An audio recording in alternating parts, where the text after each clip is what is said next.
تین آیتیں سورہ احزاب کی یوں سمجھیے کہ نچوڑ ہے اس مسئلے میں. یا نساء النبی لستن کاحد من النساء، اے نبی کی بیویوں تم عام عورتوں کے مانند نہیں ہو. تو کیا وہ عورتیں نہیں تھیں؟ عورتیں تو تھیں. کیا ان کے احساسات عورتوں والے نہیں تھے؟ وہ تو تھے. کیا بات ہے، تم نبی کی بیویاں ہو، تمہیں اسوہ بننا ہے. ان اتقیتن فلا تخضعن بالقول، اگر تمہیں واقعی اللہ کا تقوی اور خوف ہے تو کسی اجنبی سے اگر بات کرنے کی ضرورت پیش آ جائے تو اپنی آواز میں لوچ مت پیدا کرو. فَيَطْمَعَ الَّذِي فِي قَلْبِهِ مَرَضٌ، کہ جس شخص کے دل میں کوئی روگ ہے، گندگی ہے، وہ کوئی آس لگا بیٹھے کہ یہ جو مجھ سے گفتگو کر رہی ہیں، جس انداز میں کر رہی ہیں، جس لگاوٹ کے ساتھ کر رہی ہیں، تو کوئی نہ کوئی موقع ہے میرے لیے. اِنَّا لِلَّهِ وَإِنَّا إِلَيْهِ رَاجِعُونَ. کرخت آواز میں بات کرو. وَقُلْنَ قَوْلًا مَعْرُوفًا، اور معروف بات کہو. صرف اس سے آگے بڑھنے کی کوئی ضرورت نہیں. وَقَرْنَ فِي بُيُوتِكُنَّ وَلَا تَبَرَّجْنَ تَبَرَّجَ الْجَاهِلِيَّةِ الْأُولَىٰ، اور قرار پکڑو اپنے گھروں میں، وقار کے ساتھ رہو اپنے گھروں میں. تمہاری اصل جگہ گھر ہے، باہر نکلنا تمہارا کام نہیں ہے. ہاں ضرورت ہو سکتی ہے، اس کا بعد میں ذکر آ جائے گا، لیکن فلسفہ کیا ہے؟ عورت کی اصل جگہ اس کا گھر ہے. جو ڈیوٹیز کی تقسیم کر دی گئی ہے اللہ کی طرف سے، اس میں عورت کا اصل مقام اس کا گھر ہے. میں حدیث سنا چکا ہوں کہ جب گھر سے عورت نکلتی ہے تو شیطان تاکتا ہے اس کو، اور پھر ظاہر بات ہے کہ اس سے جو فتنے پیدا ہوتے ہیں وہ سب شیطان کے ذریعے سے ہوتے ہیں. وَلَا تَبَرَّجْنَ تَبَرُّجَ الْجَاهِلِيَّةِ الْأُولَىٰ، اور جو جاہلیت تھی، اسلام کے آنے سے پہلے کا جو دور تھا، اس میں جس طرح تم بند سمر کر اور لوگوں کی نگاہوں میں آنے کے لیے نکلتی تھیں، اب وہ طریقہ اختیار نہ کرو. دیکھیے یہ بھی ایک بڑا نفسیاتی نکتہ ہے. مرد کے اندر قوت ہے، وہ اپنی قوت کا ظہور چاہتا ہے. کبھی جی چاہتا ہے دیوار کو کندھا دے مارے، راستہ چلتے کسی کو لگا کندھا. قوت ظہور چاہتی ہے. عورت کے پاس سب سے بڑا سرمایہ اس کا نسوانی حسن ہے. جسمانی طاقت تو نہیں ہے نا، اس کے اندر ایک ارج ہے کہ اپنے آپ کو ظاہر کرے. اس کا نام تبرج. بروج کہتے تھے ان برجیوں کو کہ جو فصیلوں کے اوپر ہوتی تھی. اور ظاہر بات ہے دور سے مسافر آ رہا تو پہلے تو برجی نظر آتی تھی نا، تو نگاہوں میں آنا، نگاہوں میں کھپنا، یہ تبرج ہے. تو تم جس طرح پہلے بناؤ سنگھار کر کے نکلا کرتی تھی، اور تبرج الجاہلیہ اب وہ چھوڑ دو. وَأَقِمْنَ الصَّلَاةَ وَآتِينَ الزَّكَاةَ، اور نماز قائم رکھو، زکوٰۃ ادا کرو. وَأَطِعْنَ اللَّهَ وَرَسُولَهُ، اور اللہ اور اس کے رسول کی اطاعت پر کاربند رہو. اب آئے الفاظ جو اہم ترین ہیں. انما یرید اللہ لیذھب عنکم الرجس اہل البیت ویطہرکم تطہیرا. اے نبی کے گھر والیو، اللہ یہ چاہتا ہے کہ تم سے ہر طرح کی برائی، ہر طرح کی ناپاکی کو دور کر دے اور تمہیں پاک کر دے. پاک کرنا کر، خوب خوب خوب خوب. تطہیرا، یطہرکم تطہیرا. کیوں؟ تمہیں نمونہ بننا ہے، تمہیں اسوہ بننا ہے.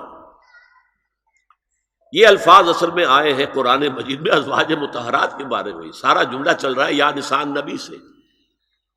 ہمارے کچھ دوستوں نے اسو کہا ہے کہ اہل بیت سے مراد حضرت علی، حضرت فاطمہ، حضرات حسنین ہیں. وہ بھی حضور نے فرمایا. میں نے ایک ٹی وی مذاکرے کے اندر بھی جب کچھ حضرات یہ کہہ رہے تھے کہ اہل بیت تو اصل میں وہ ہیں، میں نے کہا نہیں، اصل میں بیویاں ہیں لیکن وہ بھی اہل بیت ہیں. حضور نے ایک چادر میں جب سمیٹا سب کو، تو یہ بھی اللہم ہؤلاء اہل بیت، یہ بھی میرے اہل بیت ہیں. سلمان منا اہل البیت، سلمان بھی ہمارے اہل بیت میں سے، جو جتنا قریب ہوا. لیکن قرآن میں یہ لفظ آتا ہے صرف بیویوں کے لیے، ازواج کے لیے. یا ایھا الذین آمنوا لا تدخلوا بیوت النبی حتی یؤذن لکم. اہل ایمان، نبی کے گھروں میں داخل نہ ہوا کرو جب تک کہ اذن نہ دیا جائے. اور اس کے بعد فرمایا وَإِذَا سَأَلْتُمُوهُنَّ مَتَاعًا فَاسْأَلُوهُنَّ مِنْ وَرَاءِ حِجَابٍ. اور دیکھو اگر نبی کی بیویوں سے کوئی چیز مانگنی ہو تو پردے کی اوٹ سے مانگو.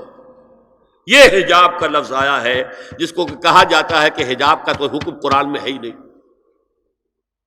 پہلے وہاں کے گھر کھلے ہوتے تھے، دروازوں پر کوئی پردہ وردہ نہیں ہوتا تھا، اور گھر کوئی کنالوں کے اور ایکڑوں کے تو نہیں ہوتے تھے، چھوٹے چھوٹے گھر.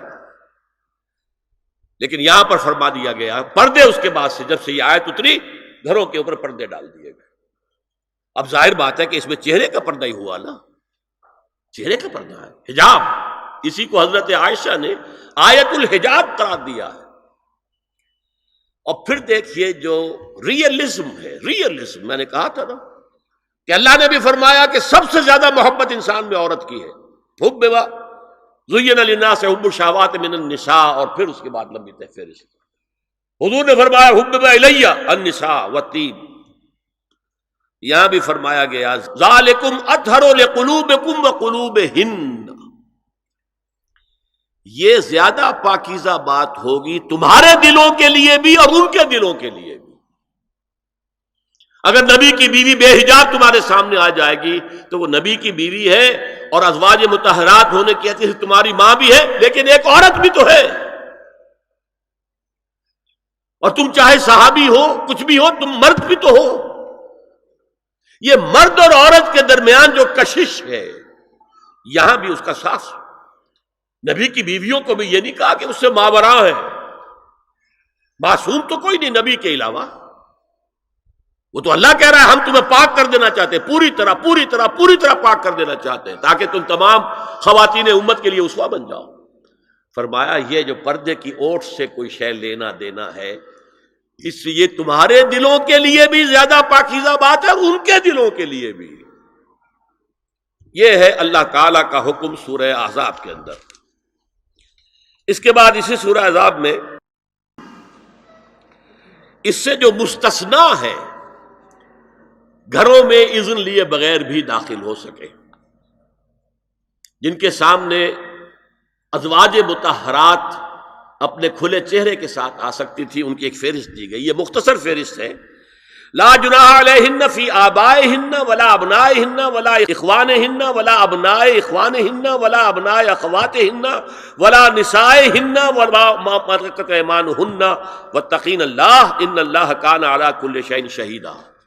کوئی حرج نہیں ہے ازواج مطہرات پر ان کے باپوں کے سلسلے میں. ابو بکر آئے تو جائیں سیدھے حضرت عائشہ کے حجرے میں، کون روکے گا؟ اور بیٹوں کے اور ان کے بھائیوں کے اور ان کے بیٹوں کے بھائی بھتیجے اور ان کی بہنوں کے بیٹے یعنی بھانجے. ولا نسائہن، نسائہن اس کو میں چاہتا ہوں نوٹ کریں آپ، اپنی عورتیں، جان پہچان کی عورتیں، اجنبی عورتیں نہیں. اس پر مزید گفتگو ہوگی سورہ نور کے حوالے سے. ولا ما ملکت ایمانہن، اور جو ان کے ملک یمین ہیں. ان میں ایک رائے یہ ہے کہ مراد صرف باندیاں ہیں اور ایک مراد یہ ہے کہ اس میں مرد غلام بھی شامل ہیں. ایک رائے یہ ہے کہ مرد غلام جب تک کہ ابھی وہ بالغ نہ ہو، بچہ ہو. بہرحال یہ آراء ہے علیحدہ. هي الحلقات تحفظني بآيات من القرآن، هي الحلقات تملأني بحب المصطفى العدنان، هي الحلقات تحفظني